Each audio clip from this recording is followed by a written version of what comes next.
First of all, greetings from Jane Dean to be University. Empowerment of students, enrichment of values, enrichment of academics and research has been the hallmark of School of Commerce Jane Dean to be University for nearly 3 decades.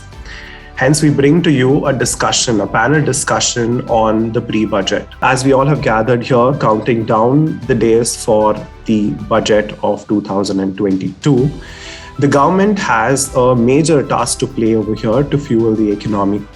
The Honorable Prime Minister and also the Finance Minister, Nirmala Sitharaman, have had a lot of discussion with entrepreneurs, the industry experts, private equity owners, investors, asking them about their wish list and what they expect from the current government's budget.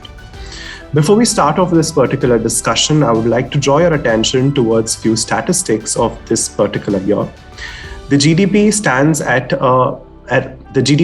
a positive rate of 9.5, whereas the previous year it stood at a negative of 7.3. And the most important point that I would like to talk about is the third wave of COVID.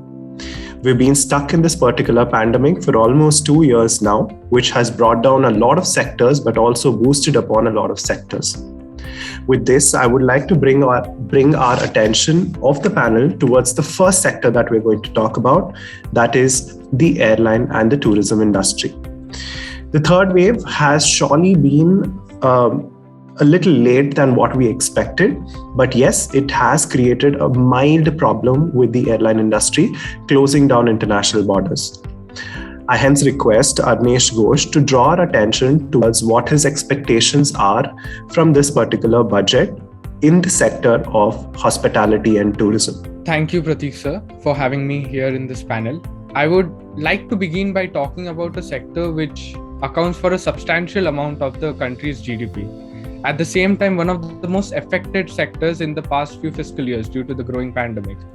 The hospitality and the tourism sector of India has been accounted for 31.8 million jobs, which was 7.3% of the total employment in an agrarian country like India. So, ranked 34 in the Travel and Tourism Competitiveness Report by the World Economic Forum, India is a large market for travel and tourism. Even in the WTTC's Economic Impact 2019 report, India's travel and tourism GDP contribution grew up to more than 4.9%, which is the third highest among all the nations, even more than China and Philippines. Henceforth, we can never really talk enough about this industry in a limited time frame, but by these figures that I've mentioned, I believe that one can get a clear idea about how much this industry contributes to our country's growth. I think it provides enough evidence that this industry as a whole is looking up to the upcoming release of the Union Budget 2022 to 2023 for multiple aspects. Quoting a prominent leader in the industry like Dilip Modi, who is the founder of the Travel Union, in this pandemic, he has said that the travel industry has been severely impacted in the past 2 years, and the outbreak of the third wave, and now even the effects of the Omicron, has further hampered the progress of this travel industry. The travel industry is one of the most largest contributors of the employment in our nation. With the current sentiment, the industry needs major support from the government to overcome the challenges brought by the pandemic. I believe that some of the points that we can note before the Finance Minister Nirmala Sitharaman releases the Union Budget in the upcoming days, which is definitely I'm looking for one of the most pivotal points, that is declare the tourism sector as a priority sector in the next 2 years and offer it industry status. I believe even Tamil Nadu has been looking to provide it as a industry status state-wise, but I believe that if the center gives it industry status, it will be hugely benefit because it will reflect across all the 28 states and 7 union territories. Also, among all the other sectors involved, I believe that travel and tourism is also expecting tax concessions, reliefs, benefits, and other fee waivers, which will attract more foreign tourists and domestic tourists also. And yes, so recently it was also announced as the fourth pillar of the Indian economy. And we know that the Indian hospitality sector contributes to almost 9% of the country's GDP and will have a critical role to play in the post-pandemic economic revival. Well, thanks for that. Having spoken about traveling abroad, we would now like to bring down the travel inland. A lot of countries did close down their borders for international travel, but then the major industry that was hit was the logistic industry. A problem with supply chain diligence or disruption is what we are talking about. Even though most of them are looking at more economic way of traveling inland, we also bring in sad news that only 20% of people are striving towards it. This brings us to another sector, and the most important one, that's logistics and also electronic vehicle, to be specific about. I would like to ask Pranjal to give his insights about how this budget would specifically fuel in the concept of electronic vehicle or perhaps logistics. Oh, yes. Good morning, sir, and thank you for giving me this chance. So, first off, you were right in saying that logistics is one of the most important sectors because by 2025, we expect this particular sector, the logistics sector, to grow up till a $350 billion market. And now, of course, the government support is required in doing this. So, the government is implementing almost a 5-year plan, which is the National Logistics Policy. It has been already been implemented for the past 3 years now, and they are implementing this to make the market as big as $350 billion. Right now, the logistics market is very fragmented, and there is a superfluity of regulations that make it very inefficient. For example, we need to carry physical invoices, e-way bills. Of course, the introduction of FASTag has made it a bit more efficient for the logistics sector, but we could use more infrastructure. And also we could use more development in inland waterways, because currently we have about 14,500 kilometers of inland waterways. And if that were to develop more, if more warehousing was to be provided, I'm pretty sure that the burden on the roads would be greatly reduced. Not exactly that. There's also the problem of pollution while traveling through roads and such, and that is why many industry leaders, the logistics industry leaders like Apollo International and Mahindra Logistics, they have suggested the use of electronic vehicles as a means of transportation of their goods. But the problem here is that the electronic vehicle infrastructure, the charging points especially, is not really very developed in India.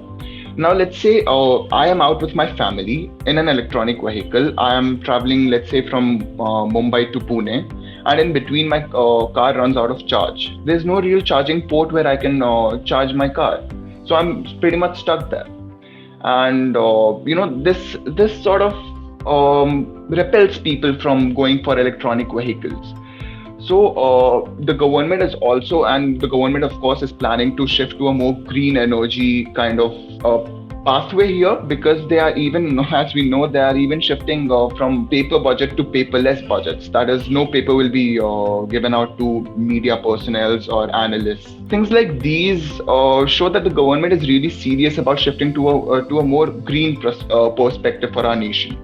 And of course, electronic vehicles will help with pollution a lot, and they are bringing in infrastructure, they are bringing in money to develop charging ports. And right now, currently, the plan is only for travel between major cities, like, of course, as I mentioned, Mumbai and Pune, and maybe a few cities in Karnataka.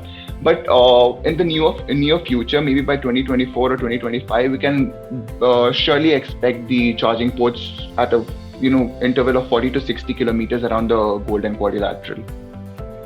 So logistics and EV are pretty much intertwined together, and of course EV also could use a wider PLI scheme. For example, currently PLI scheme, which is a product linked incentive, is provided only for batteries. But if PLI scheme could include other EV components as well, that would shift about $350 million of imports from China to India. That is, India will manufacture it within its borders. Again, boosting Make in India, boosting our economy. So I'm pretty sure the EV sector and logistics sector expects whatever I just told from Nirmala Sitharaman. Right. Thank you so very much. Jotting down the point, we have seen a complete transformation of technology in India. We have seen the technology sector technically grow into one of the largest sectors in India. We not only have the advancement in technology, but we also have the innovation and cutthroat competition from our neighbors. Now, drawing attention to the next sector that we would like to discuss is the technology and also the Make in India concept. Though the concept of Make in India was started in India pretty late, almost towards the end of 2015, we've seen a rapid growth of that concept over these years, and we'll surely make it up in the year 2024 is what the last budget predicted. I would like to pose this question to Narayan S., who will be talking about technology and Make in India and his expectations from this particular budget for the sector. Thank you for having me in this talk. Actually, I think that as everyone told that, see, there is no paper given to any media person, because as Nirmala Sitharaman, the finance minister, told that she showcased the tablet of red color, and she told that this time I'll be reading out the budget from the technology. And not only that, even we can see that in December, the Indian government announced 76,000 crores of incentive scheme for manufacturing of semiconductors. Semiconductors is actually very important, because I've seen in this there are many times you go to a car showroom and ask for a car. There are more than 8 months or even more sometimes as a waiting period due to the shortage of semiconductor. As India wants to be the player in that semiconductor industry, and now India has allocated 76,000 crores of incentive scheme to set up the manufacturing sector of semiconductor industry in India. And India in this 2021 budget announced that 14,794 crores to be allocated for technology, and in that, which is 6,607 crores to be Department of Science and Technology, and 5,224 crores to the Department of Science and Industrial Research, and 3,502 crores to the Department of Biotech. And India is not only going to technology and Make in India concept, and it's even better that many foreign players are also interested to invest in India, as Biz2Credit is a fintech company which is planning to invest $100 million in next 5 years, which is helping the AI technology to develop in India. And not only that, Indian government has also approved deep ocean missions and for mining, which is actually really helpful. For that, the total budget is 4,077 crores, and which enables around 6,000 meters of water depth, which is 500 times more pressure than the sea level, because the atmosphere pressure which we are in now, which is normal for us, increase that by 500 times. That's the pressure, water pressure, which is there at 6,000 meters. It is really an engineering marvel, which I can say. And India is also planning with Denmark for next 5 years for enhanced green energy, and it is planning for 2070 to become completely carbon neutral. As I speak, that technology is really getting into form, and India from 2014 to 2021 recorded an highest amount of patent, that there's 572% growth in patent approval. So I think, technology is playing a very important role in making carbon neutral in about 2070. Thank you so very much. Now, moving across to another sector which was adversely affected because of the pandemic was the MSME. That's the medium scale industries or enterprises. This particular sector did not just see the adverse effect in the first wave, but saw the worst hit. It was worst hit in the second, and also we've seen the mildest of effect in the third wave. Though we say that the MSMEs are technically boosting up in India, we really do not see them being progressive When compared to the last year's budget, though a lot of concentration was given on MSME, we did not see a lot of work being done in that particular industry thanks to the pandemic. We also bring across another topic, that's startup in India. Startups have technically taken place in India forever, but in paper or on paper, it started in the year 2015. We currently are the second largest country to have the maximum startup, where we are expecting to go to the first position in the year 2024. This brings us to another sector, that is MSME and startups in India. I would like to ask Rohit to give his expectations of this particular budget on the sector. Thank you very much, sir. Good afternoon. Talking about MSMEs, they amount for almost 30% of the India's GDP, and 50% of India's export, and 100 millions of the job that is currently there in India. And it only falls behind after the agriculture sector in India in terms of GDP.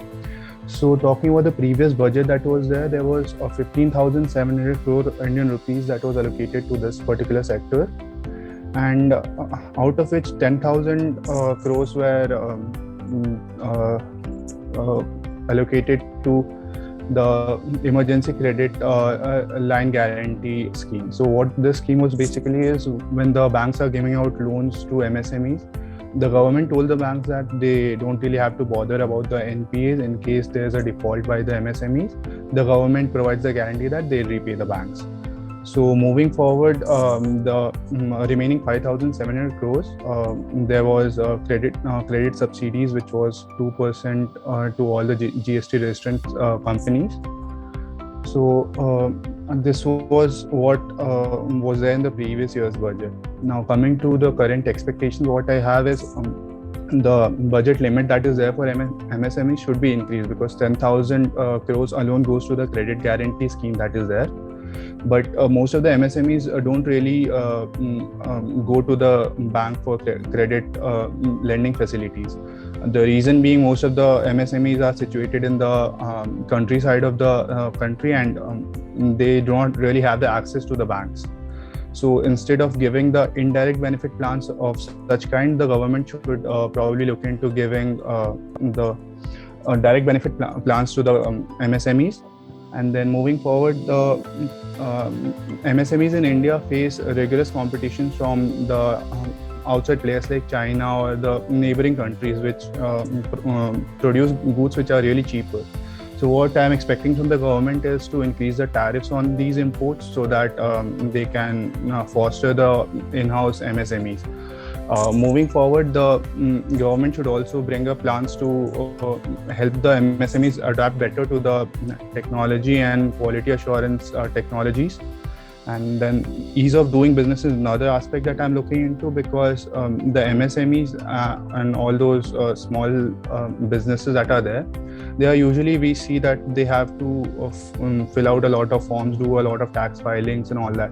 So instead of doing all this, what government can do is they can bring in one particular platform where all the filings are done at one place, and reduce the number of filings if possible, so that the MSMEs or the sectors that are there, they can spend more of their time and energy in prospering the business instead of wasting time on this government filings.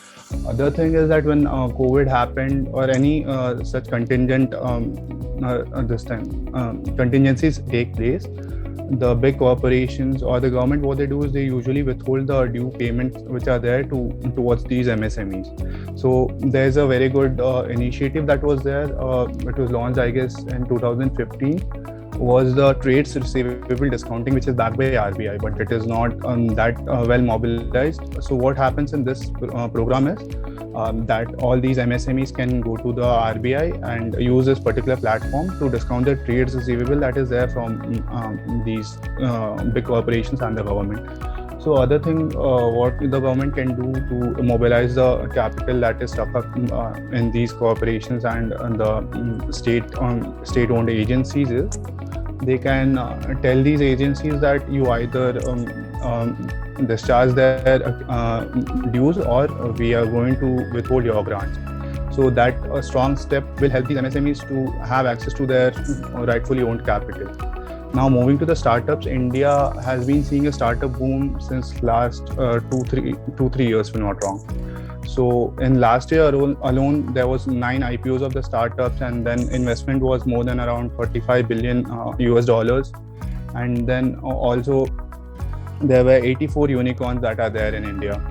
So there are schemes by the government that are like Atmanirbhar Bharat or Make in India project. All these initiatives have fostered the startup culture in India. But what I'm expecting is the supportive tax regime from the government for these startups, because they don't really have that kind of exposure right at the start. They need some more time to get established in the current market. And then little tax rebate on the ESOPs as well. Currently what happens is when an employee exercises ESOP, so there is tax levied on them.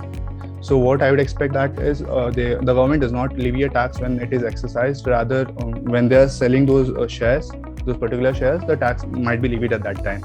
Then moving forward, they should open up the roadmap for these startups to get listed in the overseas markets. So currently what happens is if the startup is looking for any funding from overseas, what they do is they go to venture capitalists, which in turn increases their cost. So the ability to get listed on foreign exchanges that are there. So what will happen is startups will have lower cost of capital, and then that will help them prosper further. Then there are domestic funds that are not allowed to invest in startups, which also again blocks the access to the capital to these startups. So I'd expect the government to ease the rules on that. And then the last thing I'd want about the startup is to mobilize the startup and expand it beyond the metropolitan and cosmopolitan cities. So as we all know that Bangalore currently is the Silicon Valley of India, and most of the startups, almost 50 to 60% of the startups are in or based at Bangalore. So what I'm expecting is from this budget is that the government can bring up certain plans and certain grants so that the startup culture is also promoted in Tier 2, Tier 3 cities and the rural areas of India. So with that, I'll end my discussion. Thank you. That was beautiful points that you put across. I would like to contribute one part that the previous budget did promise a lot of things in terms of the MSME and the startup culture in India, though they haven't been actually executed. I think this budget should technically have an operational commission specifically to take care of the previous budget and the drawbacks of the previous budget. There's this assumption that the Dow Jones always said that, in the stock market, the history is always going to repeat itself. So the assumption goes that the current budget technically is a replication of the budget in the year 2011 and 12, because the stock markets are behaving in a similar manner. So in the year 2011-12, the stock market right before the budget kind of crashed, and then they came back into understanding, then they came back into being normal right after the budget was announced. So this brings me to another important topic and the most awaited topic in the budget, that is the finance and the stock market sector as such. Now I request Sumant Hebar to give us a brief insight about what his expectation is from this particular budget in the field of finances and stock market. So thank you, Pratik sir, for having me on this panel discussion. I would like to speak about the most important sector, that is finance and stock market. With the huge funds, daily cash flows, and continuous transactions, finance has become one of the most important aspect of a business. So firstly, I would like to start up with the income tax slab rate changes that are expected in the budget 2022. So many taxpayers are expecting a huge relief on the income tax from the income tax front from the Union Budget 2022, and the basic exemption limits that were last revised was in 2017 and 18 budget, and there is no change in it for the past 4 to 5 years. So people are expecting an enhancement in the basic exemption limit of rupees 2.5 lakh, which can help in reducing the tax liability of middle class people to some extent. So, like, I would like to add one more point here, where the government should allow a separate deduction under 80C on the principal repayment of the home loans, where there is a huge price increase in the real estate for over the last so many years, and it must not be clubbed in the limit of the Section 80C. So also the limit under Section 80C has not been increased, and it has remained stagnant for almost 7 years. And a lot of items are already covered or qualify within the limits of rupees 1,50,000 already. Hence, there is a strong expectation from the government that it will get enhanced this year to almost like minimum 2 lakhs. And many experts believe that the two tax regimes still confuse the common man, and there are rumors that the government may consider increasing the highest tax slab to rupees 20 lakhs, which is now currently at the 15 lakhs, or even to certain deductions to make the new regime more enticing, as last year's budget did not provide any major relief for the salary class people. So I also expect to increase the limit of standard deduction from 50,000 rupees to 1 lakh. Finally, to conclude with the first point, I see that I would like to say that there would be no changes in the corporate tax rates and personal tax rates. It would remain the same. So coming to the second point, I wanted to speak about the defense-related expenditure. Though India is a peace-loving nation, maintaining peace also implies taking care of various threats.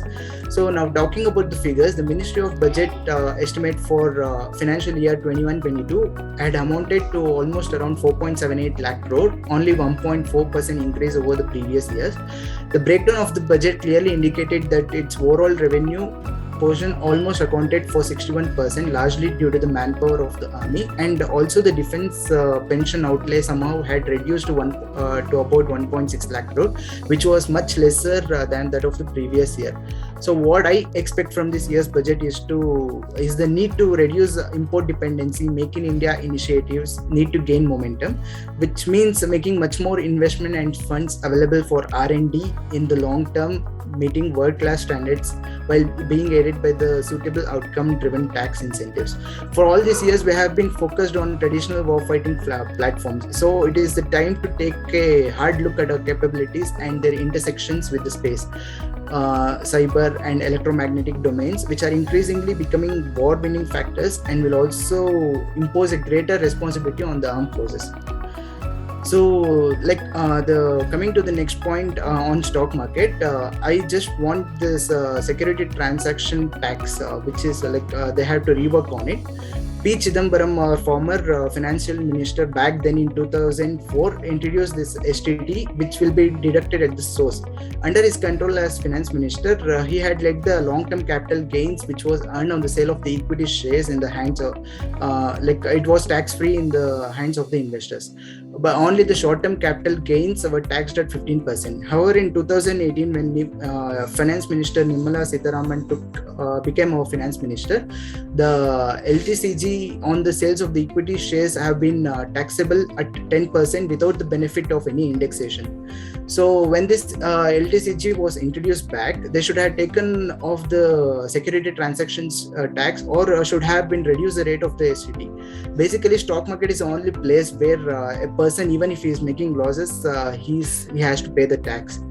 Myself being a trader, even I pay the tax when I'm losing the money. So what I feel or expect is to either abolish or reduce the STT rates, or at least consider it as a tax paid, so that the traders will not be burdened with a double taxation. And the next point, last point I would conclude is that huge selling by foreign investors in stock market.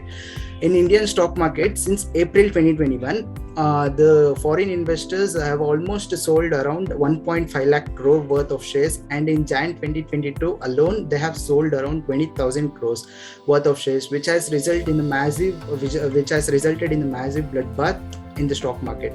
But thanks to the retail investors who pumped in all their money by the investing in equity, SIPs, which has seen the all-time high, and in return it has saved our economy. Like FIIs are selling because valuations are not cheap and the inflation risk is real. In India, while RBI right now seems to be more on the dovish side, also there has been some rumors that the income tax department are sending notices to these companies, but this is not a clear solution and it has to be rectified immediately. I agree that the FIIs are the backbone for almost all the businesses, but it should be proactively engaged and have to sort out the differences which causes volatility. And also there should be some clarity in FIIs taxation rates, which is also one of the reasons for withdrawing their money. Thank you. Right. Thank you so much, Sumant. Just to add on to this, I think the topic that you covered was brilliant and the sections were included. The section that was spoken of was also brilliant.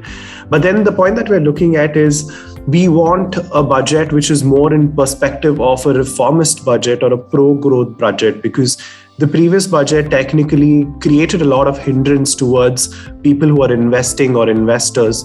So yes, the one suggestion for this particular sector could be removal of friction that, technically is in place, maybe for taxes or in terms of investment, where we could try to ease, the investment pattern and moving towards a more digitized section of, investment. And also looking at the only maybe 5% of the total population is investing today into stocks and shares. I think we need to concentrate more towards bringing the rest of the population on board towards investment, which could happen by means of easing the process or the involvement of, opening a demat account, and the whole process of investing should have been reduced. Now, this is an open question for the whole of the panel here. That is, I would like to now talk about one of the most important sectors, that is the healthcare sector. We have seen that over the 2 years, we have come across a lot of ups and downs in terms of the healthcare industry. We have seen the pandemic being one of the most worst during the second wave. Sure, I'd like to add a little thing about what Sumant told about the stock markets and investing. The bond market in India, bond market or commodities market, and that as well is not that mobilized. It is even less known than the stock market to most of the population of India. So I'd like the government to come up with certain grants to mobilize that sector as well. And talking about the healthcare sector, the government is doing pretty good things about it. There's a Aadhaar card, also known as a health card. But the thing is, I recently applied for it and I got my health card done. So the problem with that is, it says that it is going to have all our health records, and as such, all the past health records and the future, whatever health complexions we have. So the problem with that was most of the hospitals where I have been was not listed on that particular app. So I'd like the government to increase the grant in this healthcare sector and bring all those hospitals, all those minor clinics as well under the flagship program that they have launched right now. Does anyone on the panel want to add on to any other sector that they're expecting to grow? Excuse me, sir. Not any other sector, but just now you just mentioned about the healthcare sector. I would like to add on to that. Last year in preparing the budget for 2021-2022, government of India had a proposition to add a COVID cess tax, which is basically a levy on tax, a COVID cess tax, but we couldn't provide it because you just mentioned that there was a 9.5% deficit in the GDP. So any new taxes or any new cess taxes would have really impacted the economy negatively. But now that we are in a more positive, on the positive spectrum of our GDP, I believe this time we can expect a COVID cess tax along with the education and healthcare tax, which is already the cess tax, which is already in existence. We can expect a COVID cess tax, especially for providing relief to COVID patients. So I believe that may be a major step towards healthcare. Okay. Now, the most important sector, rather, if we have to concentrate about, which draws attention of not just the salaried class, but a lot of people who earn income in India, would for sure be the taxes. A lot of people do want to know about the budget in specific with regard to taxes, the slabs, the rates and the indexes that we look about, and the governance indicators as such. So I would like to ask Gurnima to talk about this particular sector and his insight about what he's expecting from this budget. Before I begin, I would like to give you a little bit of an underlying structure of how I'm going to go about this discussion. I think it's very important to create a relationship between GDP growth and tax revenues, especially in a country like India, where our GDP growth rate and our tax revenues don't go hand in hand. So I'll be first talking about the GDP growth rate along with tax revenues and the four major factors that cause taxation issues, that major challenges that we as a country are facing. So the only true wisdom is knowing you know nothing. The discussion regarding growth has always been whether we should pursue faster rates of growth to develop the country or pay attention to the quality of the growth. Renowned economist Jagdish Bhagwati believed that faster rates of growth will help reduce poverty. He advocated for this through extensive liberalization, especially for the sectors that have been affected by excessive regulation and have hamstrung growth in productivity. The biggest conundrum is that higher rates of growth don't imply shared prosperity. This is where the economic concept, the density effect, is coming into play, especially in India, where millions of people have been just pulled up above the poverty line and are statistically not considered poor, but still there's no change in the quality of their life. As the Nobel Prize winner in economics Amartya Sen said, that growth needs to be sustainable as well as there needs to be certain quality towards it. This makes more pragmatic sense. And if we look at this, if we look at the relationship between the tax revenue system and the growth in India, it's extremely weak. For example, over the period of 1991, growth has averaged at about 7%, while tax revenues averaged about 19% of the GDP, which is about half of the revenue collected in the advanced countries. Even in high rates of growth in specific years, the revenue to GDP ratio increased by less than 1%. Such high rates of growth should have pushed this ratio by at least a couple of percentage points. Now that we have understood a little bit about how GDP and revenue play a role in our system, let us understand the macro outlying factors which completely affect the taxation system on the fundamental level in our country. The first is a very narrow tax base. The implication of this is that out of 3.7 crore Indians that file taxes, only 76 lakh out of the 3.7 crore earned an income above 5 lakhs, which is only 2.1% of the population, of 5.9% of the working population paying any tax. The second issue is income inequality. The upper 10% pay a far larger amount of tax, but the majority is in the lower tax slab. And then because of this, there's not enough revenue collection that we can see in other countries that have an evenly distributed income levels amongst their population. The third is the informal sector is notorious for not paying taxes, which pushes a lot more stress on the formal sector, which leads to tax fatigue and evasion. The transformation between from the informal to the formal sector will take quite a lot of time, but with the correct expectations that we can have from the government, the correct avenues that the government can take to ensure that this happens correctly and on time. The fourth is the endemic corruption that we all well know of, and the weak regulatory institutions. Weak regulatory institutions which are constantly pushed around by politics and aren't given enough autonomy in this country are one of the other reasons why taxation isn't at the level which it should be at. Now, I would like to talk about the expectations that we have in respect to direct taxes for this budget. The first is allowing the deduction of CSR expenses and other expenditures incurred on account of the pandemic. An appropriate proportion of expenditure incurred for helping the society and employee welfare during COVID-19 be allowed as a deductible expenditure while computing taxable income. The second is the government amendment of the income tax through Finance Act 2021, which has disallowed goodwill to be treated as an intangible asset and denied depreciation benefit on this. This retroactive amendment has an adverse impact on the investment climate, and denial of depreciation on goodwill relating to past transactions would cause further hardship for the taxpayers, which need to be currently addressed. Now, this is one of the biggest issues currently that the Indian government has to figure out in context to the G20 summit and the OECD is the equalization levy tax. Now, what is the equalization levy tax? Equalization levy tax is a B2B transaction cost on foreign players that buy software from India and do not have a physical presence in the country. So it is taxing them for this transaction, and because as agreed upon by the OECD committee and then the G20 summit, India will sign this agreement in 22, where they will be saying that they will withdraw the equalization levy tax, and that is one of the major expectations of the budget coming into the budget 2022. Now, another very important funda in general is for the laying out of the taxation framework for bringing about cryptocurrency under the system. right? Cryptocurrency has been a huge aspect of these 2 years and is growing rapidly. So there needs to be proper provisions and dealing with the classification of cryptocurrencies in general to ensure that there's a framework and they're in the Indian system in general. Now, coming to indirect taxes.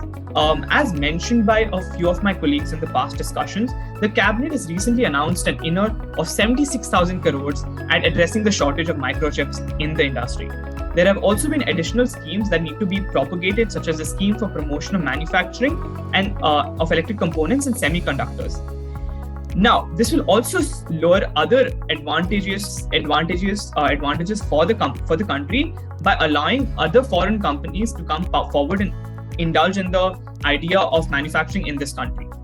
This will help reverse the impact of the pandemic and allow for a huge employment opportunity for unskilled and skilled labor in the country. There also have to be certain changes along with this in the labor amendment laws, because labor laws in India are very stringent, and for further growth and progression, there needs to be a certain lookout for this as well. Now coming to positive progress changes on custom charges. Custom charges have recently in the 2021 budget, there were about 100 custom charges that were reduced. Now the CBIC has taken into account more than 400 other exemptions that are looking at after the previous budget and want to come up with a way that progresses and pushes the economy in any further way it can. Current situation in respect to the pandemic and implications of this in respect to personal taxes. A reduction in tax slab rates. To align individual taxes with corporate tax, it is advisable to reduce the highest tax rate of 30% to 25% and also increase the threshold limit for the highest tax rate from 10 lakh to 20 lakh. Earlier, because 10 lakh was the higher upper limit, it is being problematic for people who are just making about 11 or 12 lakhs annually, and they have a huge and stress amount of burden in terms of paying taxes, and they'll be saving a lot of money if this is done. Another encouraging factor that we're looking for and expecting from the budget is work from home related expenditures. One of them is internet charges, rent, electricity, furniture, etc. And therefore employers will need to provide allowances to meet these expenditures. So this is a huge aspect that on the personal level, people are looking forward to in the budget.